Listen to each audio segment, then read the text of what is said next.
Welcome in, everyone, to another edition of the GSMC College Football Podcast, brought to you by the GSMC Sports Network. I'm your host, as always, Tommy Brzee. It is Monday, September 23rd around here, and we have a great show for you today. We're going to start talking a little bit about the Tennessee and Utah games. We got a ton to get to, so we're going to kind of pile these up throughout the segments, but we'll get to Tennessee, Oklahoma, as well as Utah, Oklahoma State, so stay in the state of Oklahoma for the first segment. Then we'll get into Michigan, USC, as well as Illinois, Nebraska, so we'll go up to Big Ten country and get into those two games that were really fun this past weekend. Then we'll get into a little bit of an upset alert. There were a number of upsets and very close upsets in this weekend that I want to get to. Before we get to the top 25 teams, just round up how the rest of them did this past weekend, and then we got a whip round. There are a ton of games that we have to get to, and we'll likely continue into tomorrow, but a ton to get to. Really fun show for you all. But before we jump in, I do want to remind you all, we get tons of questions and comments throughout the show, and the best way for you all to get your question on the screen, we can have a fun back and forth here, is to use that super thanks feature at the bottom of the chat on the Sports Network channel. Just click that little $sign, add any question, comment you'd like, and it'll pop up on the screen, and we can have a fun back and forth here. Definitely something I'd like you guys to utilize throughout the season, just to make this a little bit more interactive. I want this, guys, to be as much your show as it is mine, so definitely want you guys to utilize that. Also, you can use the GSMCpodcast.net page if that works a little bit easier for you. But sometimes that super chat is very easy. But let's go ahead and jump into this, because there were a ton of big-time games this past weekend. But we'll start in the state of Oklahoma, knock out these two first. And we'll start with that Tennessee game over in Norman, because this one was interesting. There were a number of different things that happened in this game that did not go the way that I thought it would, but Tennessee does get a 10-point win, 25-15, and Tennessee's defense is the real deal. That's the biggest takeaway I have from this. They were all over the place. That O-line is a big-time problem for Oklahoma, and as well as that quarterback, which we will talk about here in a second, but that Tennessee defense was relentless. They were absolutely incredible, and as we all know, that was the one real thing that was standing in the way of Tennessee 2 years ago from making a real run. Now it's very much handled, and they look just incredible on that side of the ball. OU does have a quarterback controversy to figure out, and frankly, I don't know if it's too much of a controversy. I think Michael Hawkins Jr. has to be your guy going forward, just from the standpoint of he's a more dynamic runner. He's the one that can kind of disguise that O-line troubles more than Jackson Arnold, so I think you got to go forward with him. I don't necessarily think it makes your offense all that more dangerous, but at the very least covers up for that O-line that is a little bit of a nightmare right about now. And then you got Tennessee. I think Tennessee kind of took their foot off the gas late in this game. I think they knew what they had. They knew their defense was playing incredibly well, and they decided, let's run the ball. We also were out 2 tackles, which will definitely be something to watch down the road for them. But overall, it was one of those things where it felt like Tennessee kind of had this one in hand and sat on the ball just a little bit. Not necessarily because of a ton of incredible reasons overall. I think the biggest one was the OU defense was playing really well, and they had a couple of injuries that they didn't want to tempt fate, but overall, there was no real worry. Tennessee's defense was playing so well, they were doing so much on the defensive side of the ball that the offense didn't really have to stretch themselves. They made a couple of big plays, but other than that, they did exactly what they wanted to do on that day on the defensive side of the ball, and that was plenty for sure. But let's get into how Tennessee was able to get this one done. And it was the defense. It was absolutely incredible what they were able to do on that defensive front. In particular, they just pushed around OU's offensive line for the entire night. Had 34 carries for 36 yards for Oklahoma, 2 forced fumbles, 1 interception for Tennessee. Just remarkable stuff from this defense. They were all over the place. Also got a safety. So they did plenty of stuff on this day. No doubt about that. They were really incredible. And one of the big-time reasons that Tennessee is a team that's not only dangerous in the short term or on the offensive side of the ball, they're dangerous in terms of the national title because of how well they play on defense.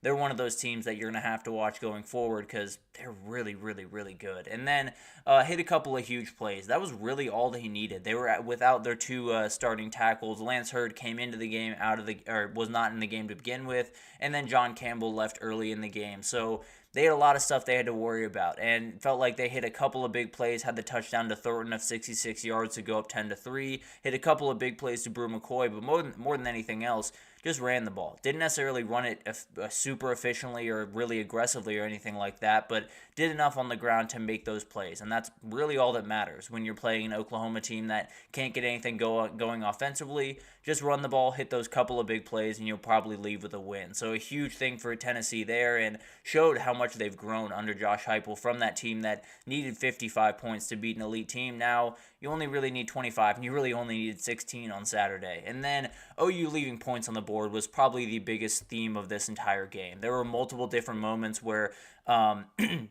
Tennessee gave the ball away. OU would give it right back, literally on the very first play. Tennessee had 10 points off 3 turnovers from OU. OU, on the other hand, had 0 from 2 turnovers from Tennessee, and there were only 2 plays. They gave it right back to Tennessee and allowed them to get back on offense. Oklahoma just didn't really give themselves much of a shot on the offensive side of the ball, and that was a number of different reasons. Jackson Arnold not making great decisions, the O-line not being good at all, the play calling from Seth Luttrell being a little bit all over the place, so there were plenty of reasons that OU left points on the board, but can't do that against Tennessee, that is for sure. And then, where do these teams go from here? I think for OU, I think you know what you have at quarterback. I think Michael Hawkins is going to be your guy going forward, although I think Jackson Arnold has the higher ceiling. With that offensive line, you're not going to be able to really make plays if you don't have a guy that can extend plays, can make something happen with his legs, and Hawkins does a better job of that. So I think that's your quarterback going forward if you're an Oklahoma fan, and you probably feel pretty good about that. A very gritty guy that played really good ball towards the end of that game, although there were some different defensive changes from Tennessee. Really impressive stuff from Michael Hawkins, and I expect him to be that guy going forward. On the other side of the ball, your defense is one of the best in the country. They played really good football on Saturday, and although I do think Tennessee probably could have scored a touch more in this game, I do think Oklahoma posed a lot of trouble, and I think they're one of those teams they're going to give you a shot. They're going to give that offense a shot pretty much every single game of the year.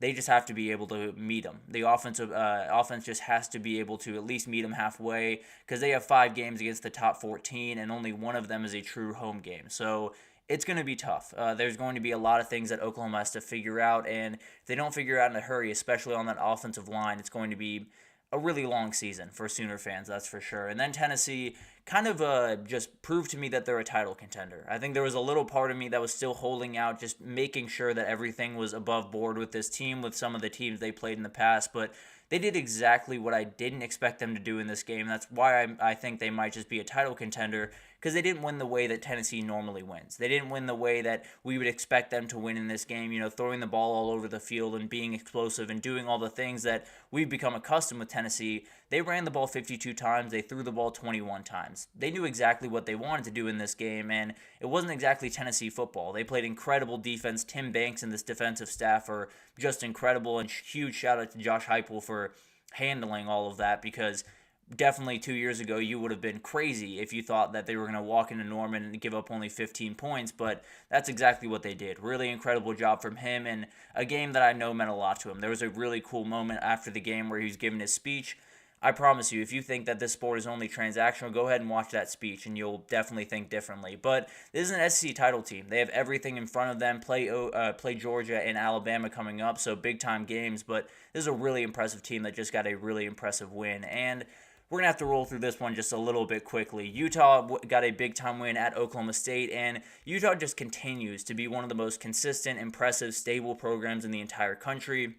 Morgan Scaley and that defense were downright special on Saturday. May have been one of the best defensive performances of the entire weekend, even with that Tennessee performance we just talked about.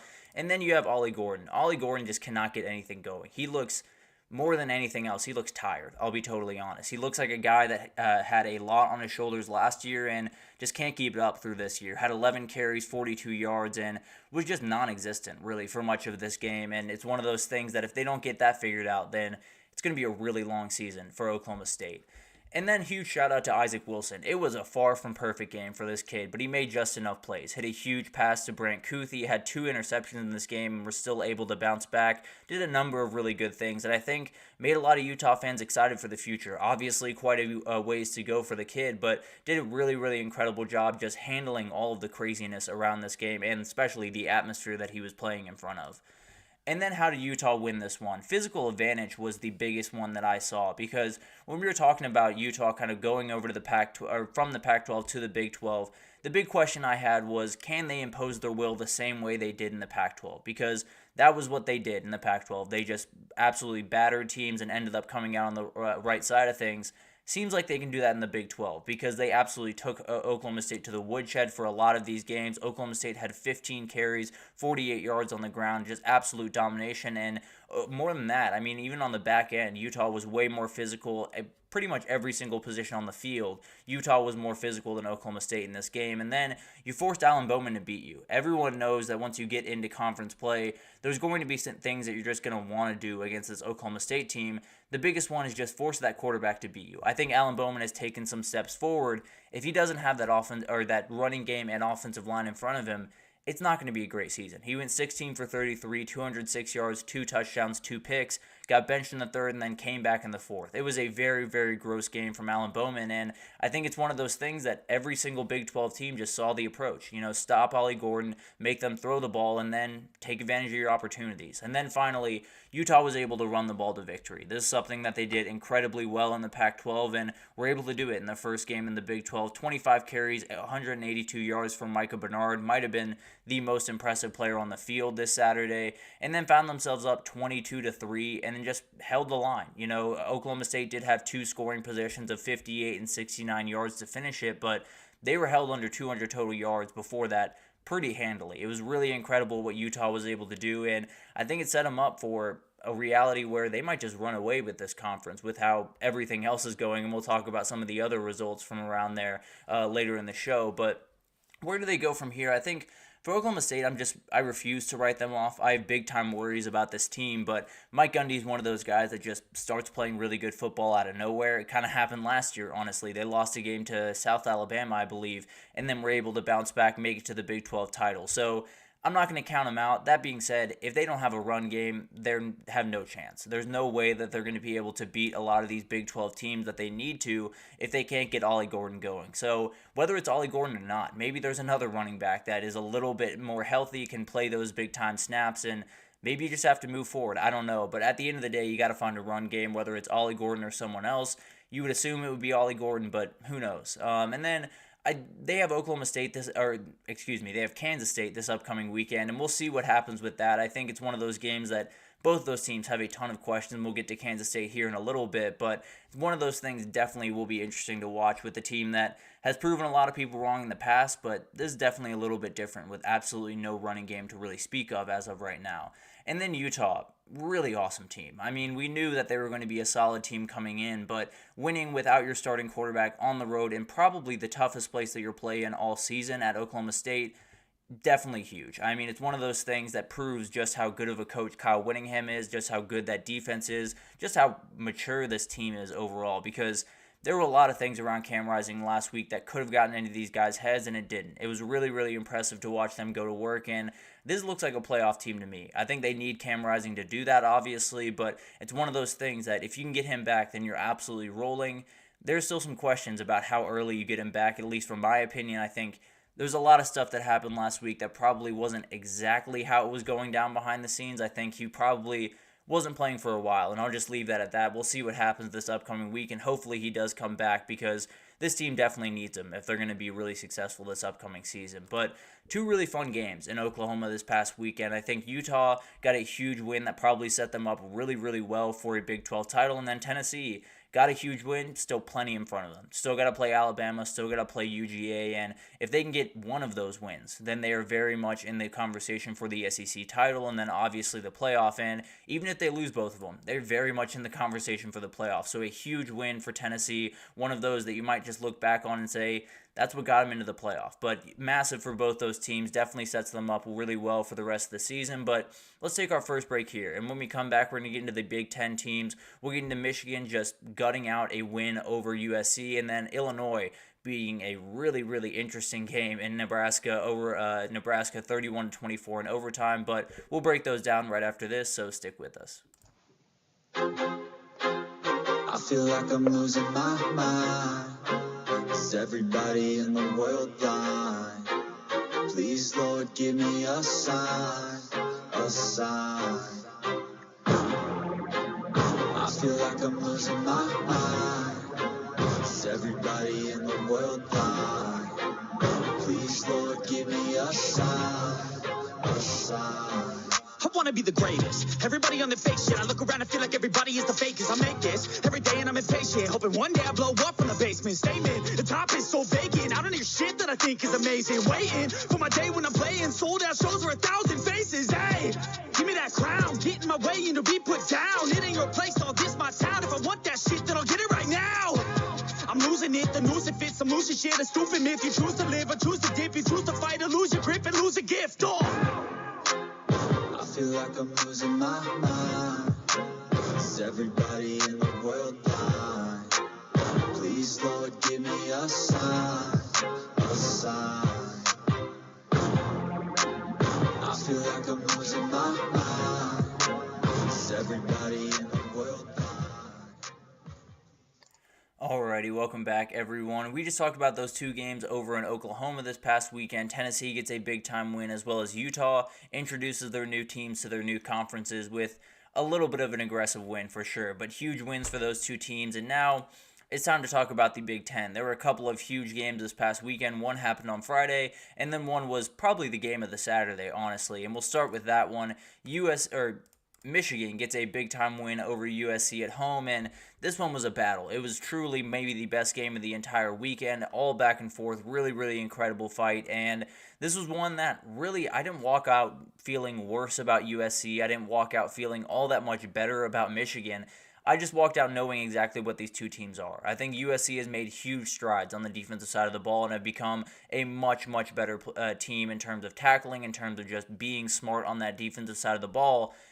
They just ran up against a team that is going to impose their will. That's what they're going to do, and it's going to be really tough for pretty much any team in the country, especially one that's still trying to turn around everything over there to keep up. So not necessarily that I came away feeling terrible about USC or thinking they've reverted back to normal. I still think they've made big-time strides, but when you play Michigan, you got to make big strides, and it's got to be a Texas-level type team that is going to be able to handle that physicality, and USC is just not quite there yet. And then I think the other part of this is Miller Moss was awesome. I think there was a number of times where he didn't necessarily play his best football, but he got pressured by, I think, 24 times in this game and threw the ball all over the field in the second half. Was really incredible at bouncing back, making all the plays that he needed to. And I think although the completion percentage wasn't incredible, although there wasn't necessarily any gaudy numbers from the kid, he made a number of plays that I think are really, really tough. And one of those things that I think just elevates USC that little bit more, that they had that quarterback that is going to be able to bounce back and make those big-time plays down the stretch, and obviously having a defense that's going to give the ball back to you helps that a ton. And then I think Michigan needed this one as bad as anyone in the country. They obviously are coming off that Texas game that was really them trying to do a little bit of Michigan football and kind of getting stifled. The Texas offensive line was dominant during that game. The Texas defensive line did plenty against that O-line. There was a lot of things that Michigan just weren't able to do in that Texas game that they were able to do in this one. They were really, really aggressive, did exactly what they wanted to do, and it's one of those things that they did exactly what they should have been doing from the beginning of the season, which is played Michigan football. That was the biggest thing in this game. 46 carries, 290 yards, 3 touchdowns on the ground. Really only broke 3 big tackles, but you'd be surprised how much it matters running those 3 plays down the middle, getting 3-4 yards, and just battering these linebackers. I think it made life really, really tough for them. And then when you needed that one big play, Khalil Mullings just ran through people for about 63 yards. So it's one of those things that Michigan needed to be doing this all year. Frankly, I'm shocked that Davis Warren came out of the gate as the starter. I really want to see what they saw in practice because this was never going to be a prolific throwing team. I understand you wanted to open that part of your offense, but you were never going to be one of the elite teams throwing the ball. Just lean into who you are. And now that's what they're doing, and it really worked out for them on Saturday because while USC played really good football for about 58 minutes, there were a couple of moments that Michigan, it's all you need, really. If you have those couple of moments that you can make big-time plays, you're going to be able to win a lot of games, and that's exactly what happened on Saturday. And then those 4 big plays were the big-time run for Khalil Mullings for 53-yard touchdown, Donovan Edwards 41-yard touchdown, another big-time play, and then Will Johnson got a big-time pick that frankly, I think is a little bit more on Zachariah Branch than it was on Miller Moss, but that's a conversation for another day. And then you had the final drive. You had Khalil Mullings on that final drive, and that's all you really needed. You didn't necessarily need a ton. This defense played really good football throughout the day, and especially this D-line, which we'll talk about here in a second. But overall, this is what Michigan needs to do the rest of the season. Hit those couple of big plays, play really aggressive, complete defense, and walk out with a win more times than not. Really impressive performance, and that D-line really set the tone. 4 sacks, 8 tackles for loss on 55 dropbacks for Miller Moss. He was pressured 24 times.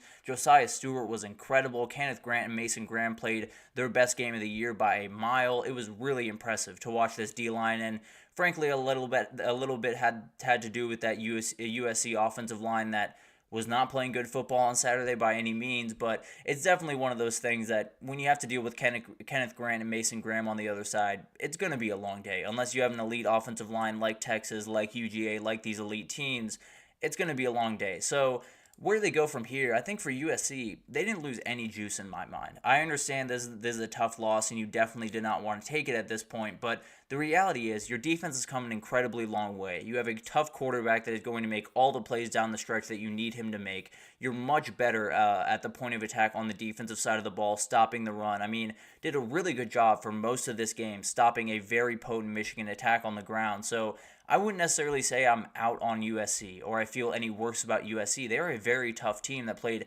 really good football for the vast majority of that game, just missed a couple of moments. So it's not necessarily anything against USC. I think it's just you're very far along for where you want to be. You played much better defense. Your offensive line is a little bit better than it was a year ago. All this stuff is slowly coming together. When you play Michigan, a lot of that stuff is going to get exposed. That's just the reality of the situation. And frankly, I think USC can still move forward, have a really great season, have Wisconsin this weekend, and then a battle with Penn State after a game against Minnesota. So plenty still ahead of this team. I think it's one of those things that it's easy to come out of this game and say this team is still soft, this team still can't handle physicality, but this is Michigan. They're a totally different level of physicality, and I think USC is plenty far along for where they want to be right now.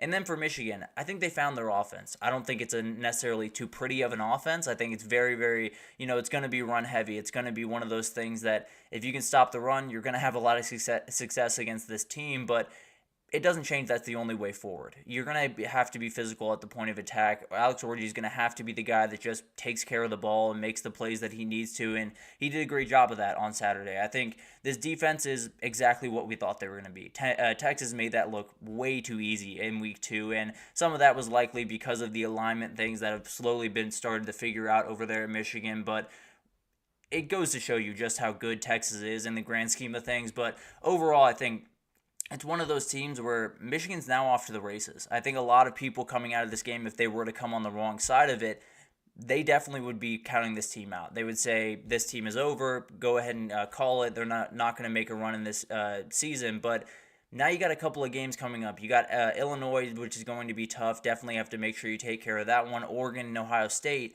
Say you go 2-1 in those games. Say you even go 1-2, and you're a 9-3 team that's played really tough football. There's a reality where there's some teams out there that are 10-2 that would not get the nod over that 9-3 Michigan because of some of the teams they've lost to. I mean, if they have losses to Texas, Oregon, and Ohio State, kind of hard to argue that this is one of the elite teams in the country. So we'll see what happens with them. Absolutely massive win and gives them a shot at the playoff at the very least. And then you got that Illinois-Nebraska game that was absolutely insane. Went to overtime. Nebraska comes out on the wrong side, and frankly, this felt a lot like one of those Nebraska games. It felt like a lot like one of those games that Nebraska usually wins and was not able to. And then on the other side, you had Luke Altmaier just doing ridiculous things with the football. He was so efficient, so confident, and it's one of the things that we'll talk about here in a second, but he was incredible. He was one of those guys that Illinois has needed for quite some time, and they finally have a guy that's just going to execute the thing in front of him, and has done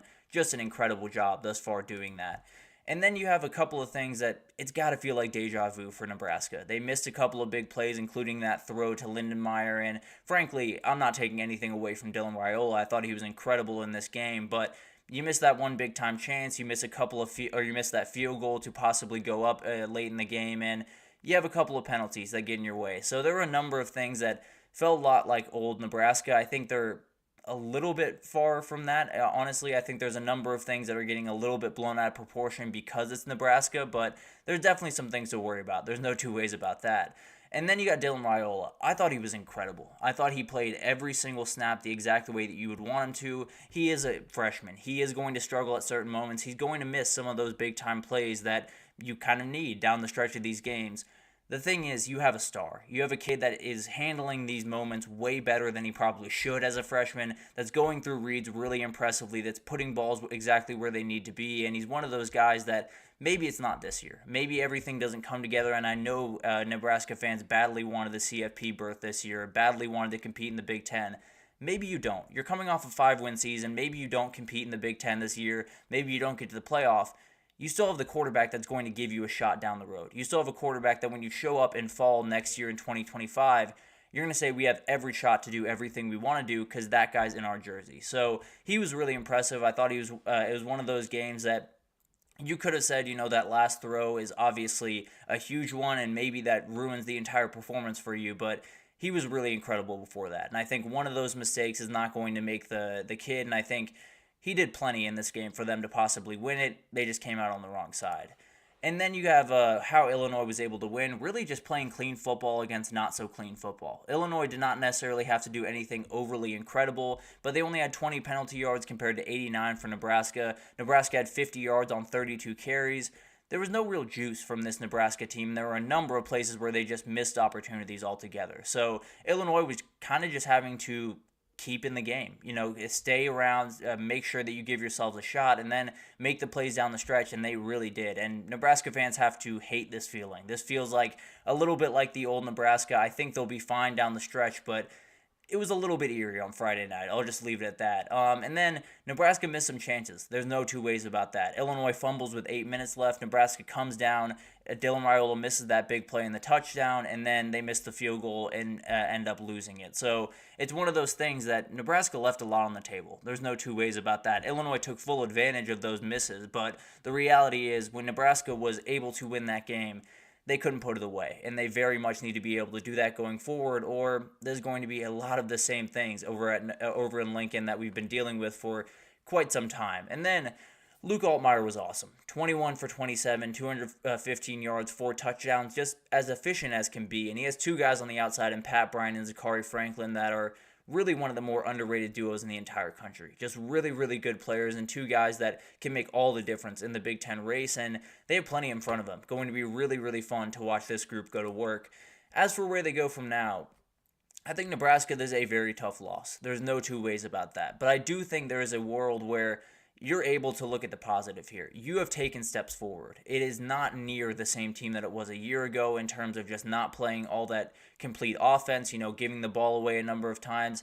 This would have been a really gross game a year ago. Illinois probably would have won by 21, 24 points, and it would have been 3 turnovers from Nebraska. It would have been a lot of mistakes, and it would have been so many different things that you have to fix and you probably can't fix in this year. The thing is, Dylan Raiola was incredible. You have the guy at quarterback. You know that you have the guy in. You know he's not going to make too many bad decisions. Now, he did have one INT on a just ridiculous play from the Illinois kid, but overall, I think it's one of those things that there's plenty of things to be upset about. There's no two ways about that. Nebraska was definitely building towards a remarkable season, and I still think they can have a remarkable season. The thing is, you probably weren't going to make it to the CFP. With a freshman starting at quarterback, there was going to be some of these moments, and that's just the reality of the situation. No reason to believe that you still can't improve and you still can't walk into 2025 with those aspirations and feel good about them. But as of right now, I think you're just a little bit away, and that's okay. You're just kind of biding time a little bit until you can really get rolling in 2025. At least that's the way that I see it. And then Illinois. This team just went on 9-win, 10-win watch. This is a really impressive team. They do go to State College next week, which is going to be tough. And then they have games at Michigan at home and then Oregon.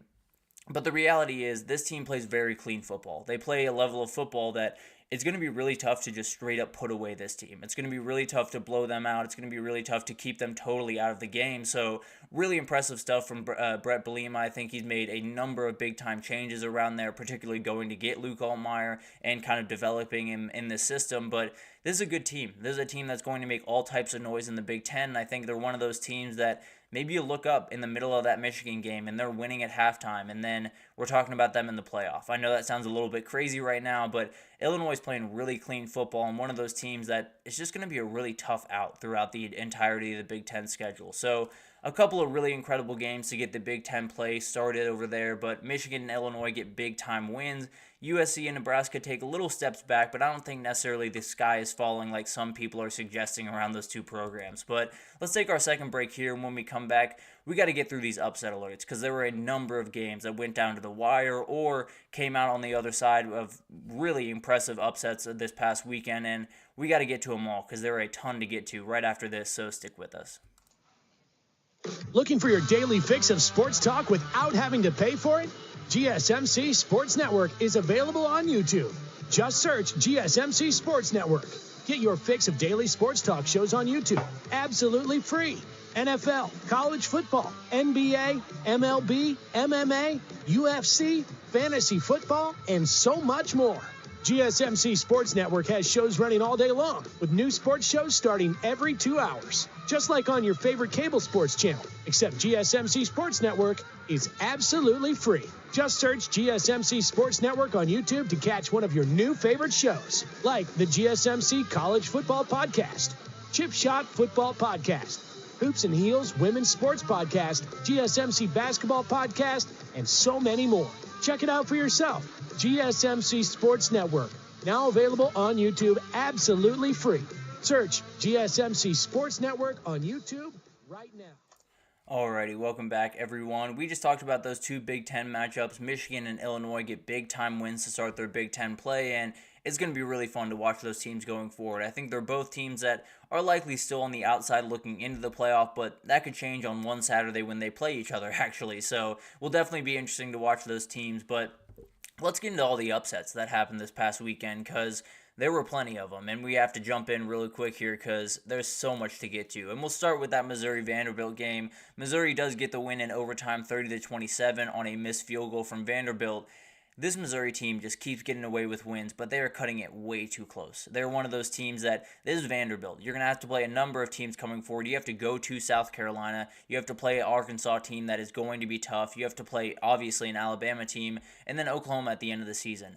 There are too many games to be playing this level of football for Missouri. If they want to make the playoff, if they want to make the SEC title and do all the things that they're more than capable of doing, they have to play better football than this. There are so many things that have to be cleaned up, and I think this schedule sets up nicely. Obviously, if you've heard anything about Missouri, it's that schedule is, I don't want to say easy, but on the easier side of things in the SEC, and if they can get that Alabama win, then they're really off to the races. Now, I do think that if they play that level of football, there's not going to be much of a conversation to be had. I think there's going to be enough places where they can get tripped up that it's going to be a tough season for them. That being said, there's a number of things that can just be tweaked a little bit, and this team can definitely hit the races. It just feels like they're not quite as scary as they could be offensively. Feels like that defense, the hits that they took this past offseason are starting to show themselves a little bit more now, and Diego Pavia are going to be a problem. And Vanderbilt, Diego Pavia and Vanderbilt are going to be an absolute problem for pretty much every team in the SEC. There's not going to be a weekend where you don't look up and Vandy's not giving someone just a little bit of a fit. And it's not necessarily that I think they're going to win a big-time game this year. Maybe they will. I think there's a number of places for them to possibly spoil a big-time team's season, but I think it's one of those teams that every team is going to have to come on their P's and Q's. They're going to have to make sure that they're ready to roll in that game because if you're not, Vanderbilt's going to take full advantage and force you to overtime like they did with Missouri. So Missouri has stuff to figure out, no two ways about that. I think it's possible that even a 10-2 season doesn't quite get them into the dance because of that schedule, although I'm not overly worried about that. I think you're 10-2 in the SEC, that probably gets you in, but it's definitely one of those things to watch. I was a little bit worried about Missouri's defense coming into this season. I'm a little bit more worried about their offense going forward, and I don't really know why that's the case. They have so many different game changers on that offense, especially at the wide receiver position, but they haven't been able to get really anything going. They've gotten a couple of moments here and there, but consistent offense that is supposed to be as dangerous as this offense is, not quite hitting that mark, at least as of yet. I think they still have plenty of ways to grow and are going to be a dangerous team this upcoming year, but as of right now, they're not necessarily playing the elite football they need to play to get into the playoff the way they want to. And then we had another ranked team that really struggled this past weekend. Northern Illinois goes down in overtime to Buffalo. the Cinderella story comes to an end for the Huskies. Hate to see him go, but it was a very fun little couple of weeks there. Really great job from Buffalo, and especially Pete Lembo, who came over for Maurice Lindquist when he took that job down at Bama. Did an incredible job with this team. They play really clean football. They stay in these games much longer than they did a year ago. They were down 14-3 in this game. Were able to battle back to come back and win. So really impressive stuff from this team. I think they're one of those guys that probably won't make too much noise in the MAC, but might be able to knock off a couple of those big-time teams and definitely shake up that conference a little bit. And I think more than anything, I think Northern Illinois just got in a tough spot more than anything else. I think huge win, tons of media coverage. Frankly, I think the bye might have actually hurt them for refocusing because they knew they had all this time that I don't know if they really refocused until this upcoming week, and that's probably a little bit too late for this game. So they just missed the mark on this one. I think it's one of those things that you'll probably see this a lot in the MAC, where you feel really good about one team, and then they walk into a stadium on one given Saturday, and it doesn't go their way, because the MAC is really weird. So this is a huge start to the season, I think, for Buffalo. Makes them a little bit more interesting in that MAC race. For Northern Illinois, I think they're very much in the race, but definitely a huge blow to them for sure. And then we had this one. I don't even know what happened in this game. I watched the entire thing, and I still don't know what happened in this game. James Madison scored 53 points in the first half, only scored 17 in the second half, and won by 20 points. It was just absolutely ridiculous stuff from North Carolina in this game.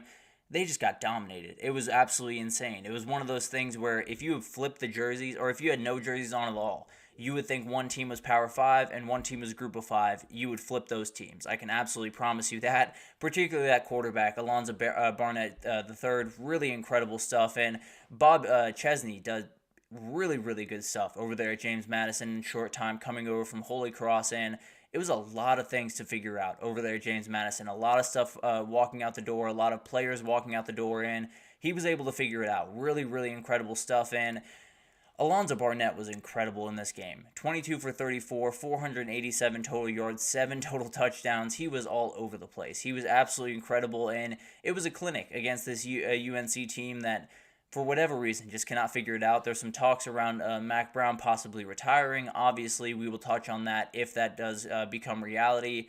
I think it might just become reality, but we'll see what happens. Definitely a huge win for JMU. Sets their sights on the Sun Belt title, and it could be really fun. If it's them against Texas State at the end of the season, that might just be appointment television, I'll be totally honest. And then we had Navy just do mean things to Memphis as well. And this was a very, very tough spot for Memphis, coming off that huge win against FSU a week ago. They didn't even play that great of football a week ago. I'll be totally honest. They won that game at FSU, and absolutely huge for them, no doubt about that. But the reality is they did not play all that clean, and it really showed itself on Saturday because Blake Horvath ran absolutely crazy on this team. Went 9 for 12 passing the ball, but had 192 passing yards, had 211 on the ground, had 6 total scores, 4 on the ground, 2 through the air.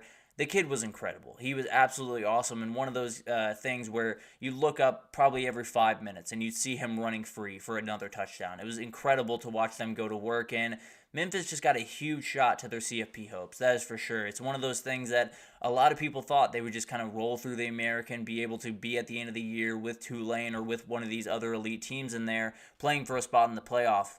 Now it just got a lot more sketchy, and frankly, I think they might have had to go undefeated to get it. Possibly if they go 12-1, they're able to pull it off, but this is a really tough loss, and they're going to have to make sure that Navy's one of those teams that competes in the AAC, and frankly, I think they might just be able to. They did so many great things. I think that offense is very, very dangerous, what they call the sling T over there. Really, really dangerous offense, and whenever you give up 400 yards of offense to one player, never the greatest thing for a Memphis team that very badly needs a good defense if they're going to make it through that American schedule. So definitely a little bit worried about Memphis. I think their CFP hopes might be dwindling by the second, and then Navy is one of those teams that you're going to want to watch going forward because they play some really fun football over there in Annapolis. And then Washington State escaped. They stayed alive for their CFP hopes, possibly their CFP hopes. This is definitely a game that will come up in those conversations, I can promise you that. But first of all, very much apologize to the guy that asked for John Mateer over 250 passing yards. He had 390. I just did not think that was going to be the case. San Jose State came in with a top 20 passing offense or passing defense.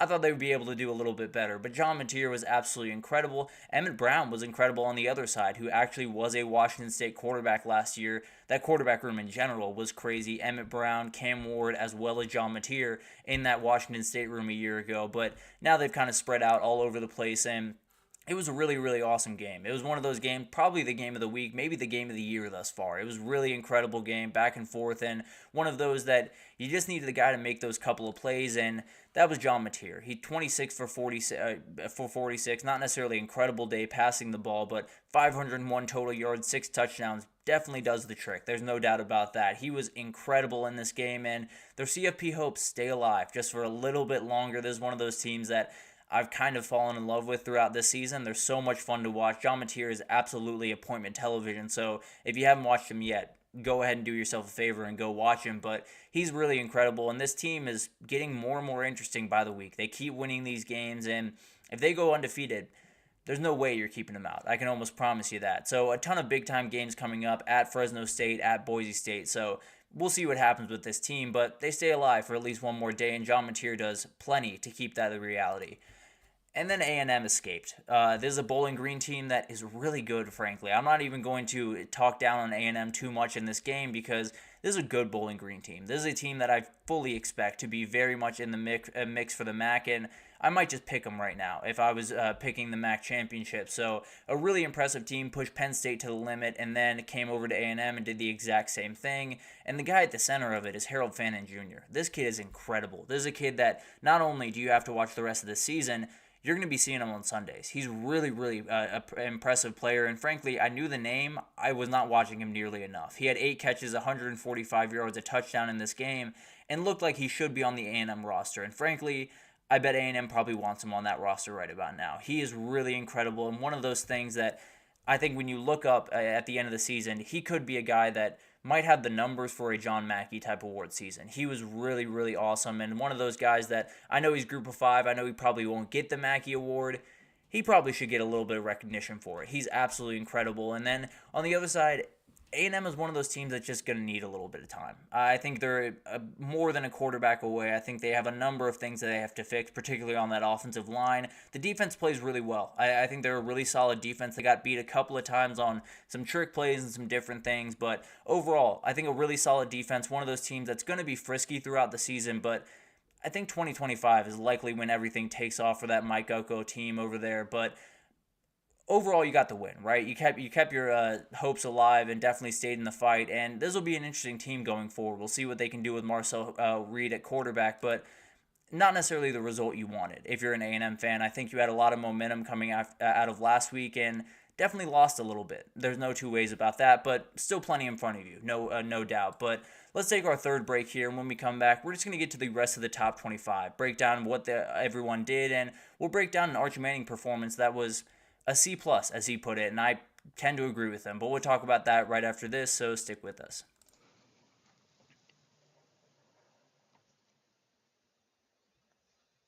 For the best and latest podcasts available anywhere, go to the podcast app on your cell phone and type in GSMC to access free content-rich podcasts on health and wellness, book reviews, sports, entertainment, relationships, social media, movies, technology, finance, and even weird news. Subscribe and download the GSMC Podcast Network's family of shows, available everywhere podcasts are found.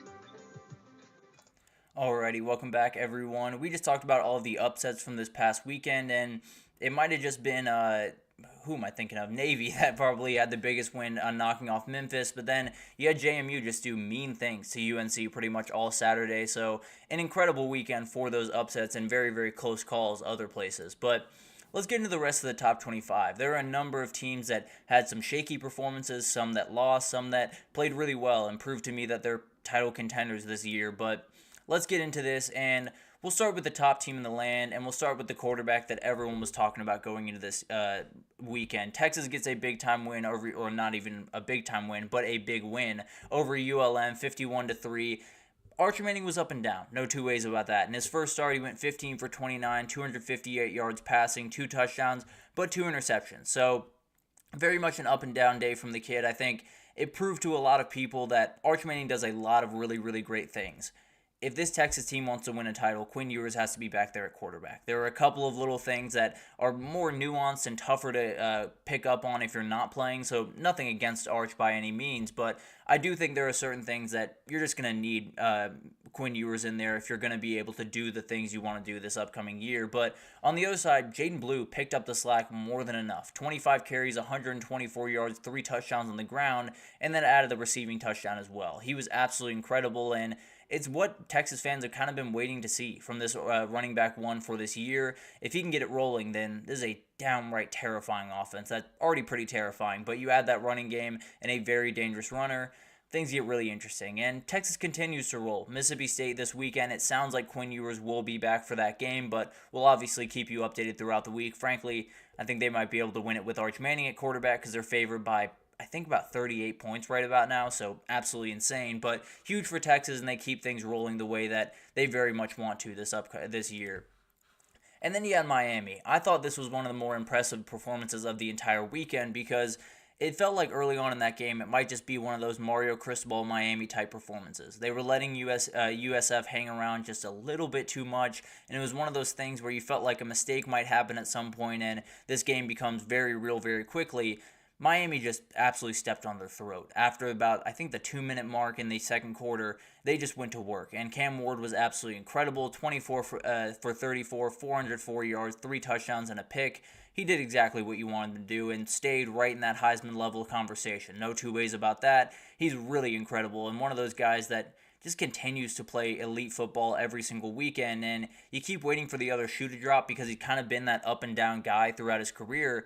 It hasn't yet, so I'm not necessarily super worried about him going forward.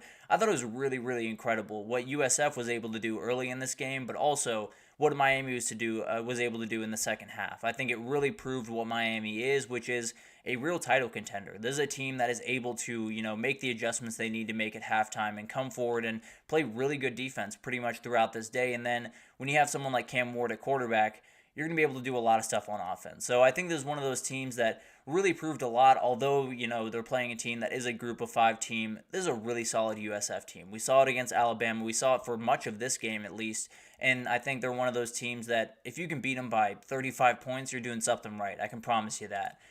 And then you had this game. Kansas State loses 9-38 against BYU in Provo, and it's one of those things that going up to Provo at night is a dangerous thing. There's no two ways about that. And I think Kansas State just got jumped from the get-go. I think Kansas State really got taken to the woodshed in this game, and Avery Johnson made a number of mistakes. He went 15 for 28, 130 yards, 2 interceptions, had a fumble by DJ Giddens, and a lot of things went wrong. They also had a 93-yard punt return given up. It was all over the place for Kansas State, and there was really no let-up from BYU. Which brings me to them. I think they're a player in the Big 12. The Big 12 has kind of been flipped on its head since the start of the season, with Kansas not playing well, West Virginia not playing great, all of these teams just being a little bit all over the place. BYU's 4-0. They're 1-0 in conference. They have a schedule that is relatively manageable. They're at Baylor next week, so we'll see what happens there, and then they have a bye week, but this is a team that's really dangerous, and Jake Retzlaff is making every single play in front of him. 15 for 21, 149 yards, 2 touchdowns in this game. He did exactly what you wanted to do, and is definitely one of those quarterbacks that, especially in the Big 12, that is a little bit all over the place, that has so many variables every single week. Having a quarterback that's just going to execute the game plan in front of him can do you a lot of good. So I think BYU is one of those teams that I wasn't necessarily watching to start the season. I'm definitely watching them now. I can promise you that. This LSU game was really interesting, and you did have one really bad piece of news come out. It sounds like Harold Perkins will be out for the rest of the season with a torn ACL.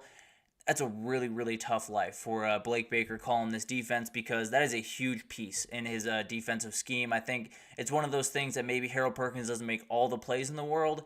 He is so important for the guys that do. He is so important to take up all that attention, to take up that extra pass blocker, and then Braden Swinson, who's been incredible this year, is able to kind of eat the way that he has. Had 2 sacks this game, had 3 against South Carolina. He was all over the place. And then J.K. Johnson, in the back end of that defense, played really, really good football throughout this one. So it feels like that defense is making way. They started this game a little bit tough, but were able to kind of tighten the screws and make big-time plays.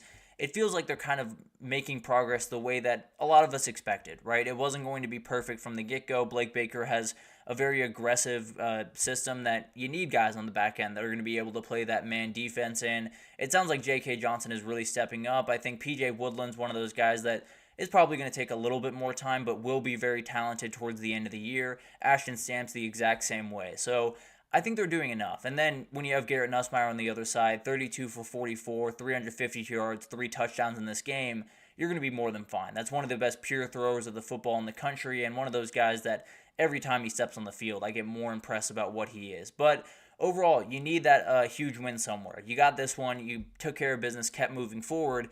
You got to get Ole Miss or Alabama. That's where the season really is decided for this team. They do play South Alabama this upcoming week, so definitely one to watch. Kind of a shootout alert there, but Ole Miss coming after a bye on October 12th, and it's one of those games that if they can get that one, the entire season changes in a hurry for LSU, and I think they're one of those teams that we've kind of written off after that Week 1 performance, but maybe they can make something happen towards the end of this year and get that defense figured out slowly but surely. Notre Dame is Notre Dame at this point. They're one of those teams that I don't want to put it this way because it's a little bit aggressive, but they can throw the ball better than Michigan. They're also going to have to win games the exact same way Michigan does. They're going to have to run the ball. They're going to have to play defense. They're going to have to do all of those things if they're going to want to beat the elite teams on their schedule. Now, they don't have nearly as many elite teams on their schedule as normal teams do, but I do think they're one of those teams that is just going to have to win games a certain type of way. It doesn't mean they can't win games that way because this defense is absolutely incredible, and Riley Leonard is making plenty of plays, both throwing the ball, or in this game at least, and running the ball, especially with 12 carries, 143 yards, and a touchdown. He did plenty in this game, no two ways about that, but it feels like that's the only thing that Notre Dame has going right now. If it's not Jeremiah Love, if it's not Riley Leonard running the ball, it's not going to be a lot on this team. So they have a ton of stuff to figure out. Respect to Miami of Ohio for scheduling 3 Power 4 teams to start their season because they started 0-3, but I still think they're a dangerous team in the MAC. Still one of those teams that's definitely going to be really fun to watch, but Notre Dame, I really haven't changed my opinion too much. I think they're the exact same team that I thought they were in Week 1, and it's not necessarily a great one, at least in terms of playing those elite teams down the road like Louisville, like all of those teams. And let's talk about Louisville. They got a big-time win over Georgia Tech this past weekend, and this was kind of a funny game. It was one of those games that Georgia Tech hung around for quite some time, and then a blocked kick totally changed this game. Louisville returns it for a touchdown, and frankly, I think if you're Georgia Tech, you probably want to punt the ball there, but it's kind of splitting hairs. Definitely an interesting decision and one of those that really hurt them at the end of the day. But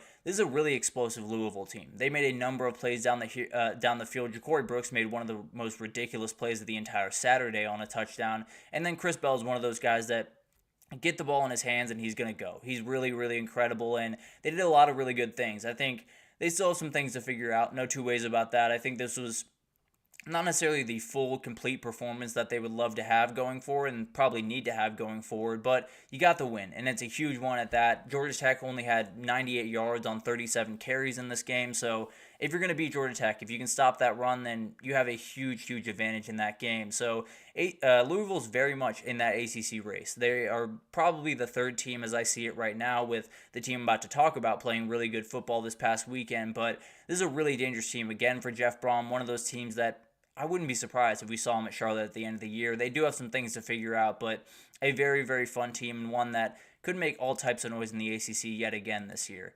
And then we have the team that made probably the biggest statement of the weekend, at least in the ACC, and that was Clemson just dominating NC State. Frankly, this one, even though it's won by 24 points by Clemson, it looks better than it was. NC State scored 21 points in the fourth quarter to Clemson 0 because they took their foot way off the gas pedal. But Cade Klubnik was incredible in this game. Had a huge touchdown run that you're seeing right there to start the game, and then was just crisp. It looks like he's having so much fun playing football for the first time really since he's been at Clemson, and he's doing an incredible job executing this offense. I think NC State has a number of issues on the back end of that defense and has a number of issues on that defense in general, but frankly, I thought this was more about Clemson than it was about NC State. I thought they were so incredible executing this offense, and this is a dangerous team. One of those things that you might just have to throw out that UGA performance and take this team for what they are going forward, because it's a really interesting one and one that could make all types of noise this year. But I made a prediction early on, or I believe late last week, where I was talking about I think is going to be a two-horse race in the ACC. Not necessarily exactly a two-horse race. I do think Miami and Clemson are setting the pace right now. Miami a little bit more so than Clemson, but Clemson's really picking up some slack right about now, and one of those teams that I would not be surprised at all if they ran the table the rest of the way and were sitting there waiting for Miami at the end of the road. But really, really fun games. One of those weekends that you saw plenty of stuff. There's no two ways about that, and we got plenty more for you in the next segment. We're going to get to all of the other games that definitely popped out on the page. You know, you had Rutgers get a big-time win at Virginia Tech. You had Florida and Mississippi State play one of the ugliest games of football I've seen in quite some time, at least on the Mississippi State side. But we'll get to that right after this, so stick with us.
Alrighty, welcome back everyone. We just talked about the other top 25 teams, just got into all of the results there. Clemson with one of the most impressive performances of the entire weekend, just dominating NC State this past weekend. But let's get into all of the other games. There were a number of big-time performances this past weekend, and we'll get to that Colorado one towards the end. But let's get into, to start, this Florida-Mississippi State game. This was a very interesting game, and it showed exactly why Mississippi State is one of those teams that you have Texas favored by 38 points against, because Florida looked incredible, at least on the offensive side of the ball. Graham Mertz went 19 for 21, 201 yards, 3 touchdowns in this game. He was perfect. And then DJ Lagway went 7 for 7, 79 yards. So everything went about as well as you could possibly hope from the Florida side of things, and that's exactly what you need right now. Billy Napier is going to be your coach for at least a little bit longer, I think maybe throughout the rest of the year, and you might just have to settle in with this one. So getting this performance is absolutely huge. Mississippi State did lose Blake Shapen for the year in this game, and a huge loss for that team. Definitely a quarterback that has the ability to run this offense at a very high level, just hasn't quite hit that stride yet. Michael Van Buren is going to take over for that team, and he's got to go to Texas for his very first start. So not necessarily the greatest start for the kid. We'll see what he can do, but it's one of those things that Mississippi State is just so far from where you need to be right now. I think it'll take time over there. I think Jeff Lebby has a really solid plan and one of those teams that is going to be dangerous coming forward, but they're very far from where they need to be right now, and I would not be surprised if they were sitting at the very bottom of the SEC at the end of the year. And then you had a Stanford team that made some very interesting things happen at Syracuse, and this is becoming one of those more interesting teams of the entire year. I think when Stanford's on the screen, you might just want to tune in because Ashton Daniels does some ridiculous things with the football, and some of them are great, some of them are not so great, and that's the great thing about football. But both these quarterbacks had 2 picks. They were kind of up and down. This one came down to the wire, and finally Stanford made the big-time plays. 11 plays, 54-yard drive to get the game-winning field goal in. The focus is going to be on Kyle McCord, and I totally understand that. He made a number of mistakes in this game.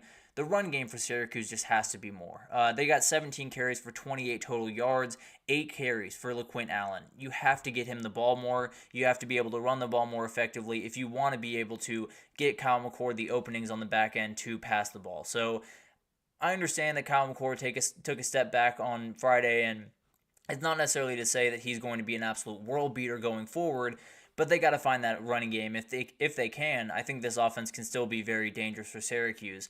As for Stanford, they're a very interesting team. They're one of those teams that no matter who they line up in front of on any given Saturday, they can make something happen because of what Ashton Daniels can do with the football. I think it's one of those teams that maybe it's not the prettiest football in the world, but definitely worth your time. A really, really fun Stanford team, and I think maybe in time they could be a player in the ACC. Not this year, but maybe in 2025, 26, they can make something happen. This was a weird game because it went down to a weird delay for about 2.5 hours, a lightning delay that kept these two teams off the field, but West Virginia was able to figure it out. Won this one 32-28, and Garrett Green is a really tough dude. And I knew that coming into this game, no doubt about that, but he struggled early in this one and responded. In the final 15 minutes of the game, made multiple plays down the stretch, had 295 through the air, 2 scores, 87 on the ground, 1 score. He was a leading rusher for this West Virginia team. He did everything that they needed him to do, and especially down the stretch of this game, made a number of plays that show exactly the player that he is and why he's one of my players in the entire country. Really, really impressive kid, and one of those guys that just does not take no for an answer in a lot of different respects. So really, really like him, and Kansas has just missed the mark this year. Frankly, the run game is still elite, and they're going to do exactly what they need to do, and frankly, I think they're going to beat a number of teams in the Big 12 race. They wanted to compete for the conference. They wanted to possibly get to the CFP and not be on the outside looking in. Right now, you're 1-3. The only win you have is against Lindenwood to start the season. Not a lot of things are going great for Kansas. And their quarterback, Jalen Daniels, is not quite the player that he was under Andy Kotelnicki. So a lot of things go in the wrong direction for Kansas right now. And we'll see if they can figure out the rest of the season. I still think they're going to be a solid team in the Big 12, but too many things that they need to figure out for them to actually compete this year. And then you got Rutgers, got a huge win this past weekend, and they moved to 4-0. There's a lot of doors opening for Rutgers slowly week by week. I think they're one of those teams that now you're looking at 9 wins as a real possibility with 10 wins as a not so crazy possibility at this moment. And if they win another big game down the road, this is a really dangerous team. Kyle Monungai and Samuel Brown were incredible in this game. Really elite running back duo.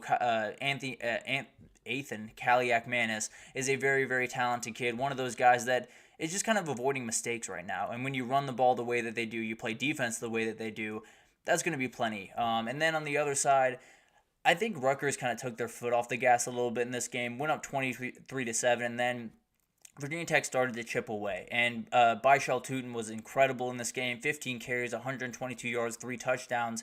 They got to get more from Kyron Drones. He's making a number of mistakes and keeping this team from winning a number of games that they have every ability to win, including that Vandy game and this game. Just too many mistakes on that side of the ball, and one of those things that you have a very talented veteran team, but you're missing the mark because you're letting teams come back in these games. You're letting teams get those early leads, and then you don't have enough firepower to come back. So, huge win for Rutgers. They are a player in the Big Ten. I don't necessarily think they're going to beat the elite teams out there, but I think they'll beat a lot of teams below them. They have a Nebraska game in a couple of weeks that if they win that one, things get really interesting in this race, and maybe a team that might be able to sneak into the playoff. I know that sounds crazy right now, but this is a really dangerous team that's playing really good football right about now. And then you got Florida State. They finally get their first win of the season, 14-9 over Cal, and this one was gross. Florida State did get the win, don't get me wrong, that is a plus, but man, this one was tough to watch for a number of different reasons. The Florida State defense was incredible, and that's absolutely huge for them going forward, and something that you kind of expected to have from the first game of the season, but they finally come along and have finally played really, really good football. I think this is one of those teams that is probably just going to have to win games like this. They're probably going to have to win games, 14-9 or 10-3 or really, really gross games offensively, but their defense plays elite football, and I think they have every ability to do that. I don't think they're going to beat the elite teams out there like Clemson, Miami, all of those teams that are going to be really tough to fully keep under wraps offensively, but there are plenty of teams out there that they can beat this way. I just don't know how many times they're going to have the ability to play that elite of football on the defensive side of the ball consistently throughout a game. So it's one of those things that Florida State is who they are at this point. I'm not necessarily going to waste too much time acting like they've turned a corner and they're going to change all of a sudden, but definitely one of those that they just needed to see one go through the hoop. Just needed to see one in the win column, and they finally got it. As for Cal, huge missed opportunity here. You could have gone to 4-0. You could have been a team that was 1-0 in conference and has a lot of confidence going forward, kind of like that Boston College team that we'll talk about here in a second, or Syracuse, or one of these teams that is just kind of hanging around. Maybe is not the most elite team in the world, but is doing enough to win these close games and move on to the next week. This is a huge blow, and one of those that I don't necessarily think they're going to be able to bounce back from. I think for Florida State, nothing's really changed. They're the team that they are going forward, and that's just going to be the way it is throughout the rest of the season. But I think there does come a time when, why not throw Luke Kromenhoek out there? If you think he's going to be the guy going forward, and maybe he's not. Maybe they're going to get a guy out of the portal, and they'll kind of, move forward with that. But I do think it's one of those things that you're not getting elite play from the quarterback position anyway. You're probably not going to get it with Luke Kromenhoek, but at least you see what he is. Maybe it's a little bit early in the season to talk about that, but I think it's one of those things that the more that Florida State fans have to watch DJ play quarterback for them, I think they come a little bit closer to possibly playing the freshman. But we'll see what happens there. I think it's one of those things that you probably just want to, if you're winning games, you're not going to make a change, obviously, but I think at a certain point, you just have to start thinking about 2025 over there in Tallahassee. A huge win for Iowa this past weekend, and one that was a little bit sketchy at a certain point in this game. Was 14-14 with Minnesota, but they were able to win this game 31-14, pulled away late, and Caleb Jackson is incredible. He's been probably the second best running back in the entire country behind Ashton Jeanty thus far. 21 carries, 206 yards, 3 touchdowns in this game. This kid was incredible, and I know this Iowa offense is not making big strides in terms of throwing the ball.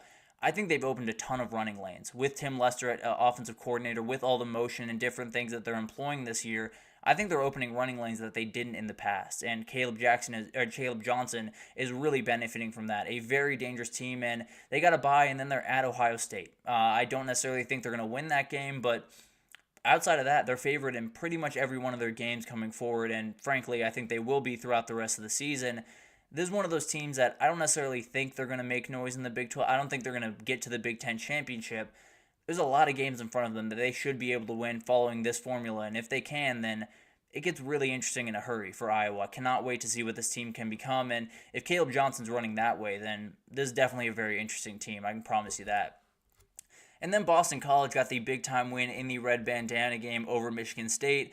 This one was a little bit gross. It was rainy. It was all over the place. There were a number of mistakes, especially from Aiden Childs with 3 INTs in this game, but Boston College got it done. Thomas Castellanos went 10 for 16, 140 yards, 1 touchdown throwing, so nothing overly special, but frankly, they were going to keep it on the ground a lot in this game, and that's exactly what they did. Were able to get the win, and they continue to impress me. I don't necessarily think they're an elite team that's going to be able to, make the playoff or do anything crazy this year, but they keep making the play in front of them. They keep making the right play and keep not making mistakes that let teams back in these games. It's a huge reason why they beat Florida State. It's a reason why they won this game. And frankly, it's a reason why they're going to be dangerous throughout the rest of the ACC schedule. I think they're so interesting. They're one of those teams that no matter who they're playing, whether it's Clemson or Miami, I don't know how many of these teams they play, but let's just say they play the elite teams in the conference, I don't think they're going to shy away from any challenge, and I don't think they should. They've been really, really impressive thus far, and one of those teams that, if you got Thomas Castellanos, things get very, very interesting in a hurry. And then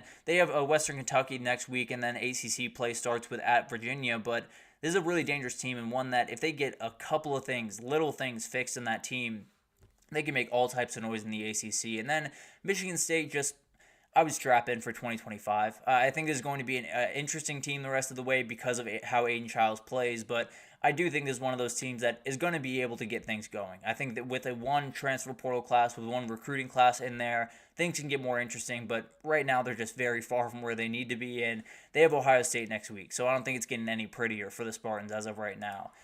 And then we had maybe the game of the weekend, right up there with Washington State, San Jose State, because this game was insane and absolutely incredible finish and ridiculous throw from Shadur Sanders for that touchdown to LeJonte Wester. Insane catch in the rain by LeJonte Wester, and then a remarkable play by Travis Hunter to finish it off.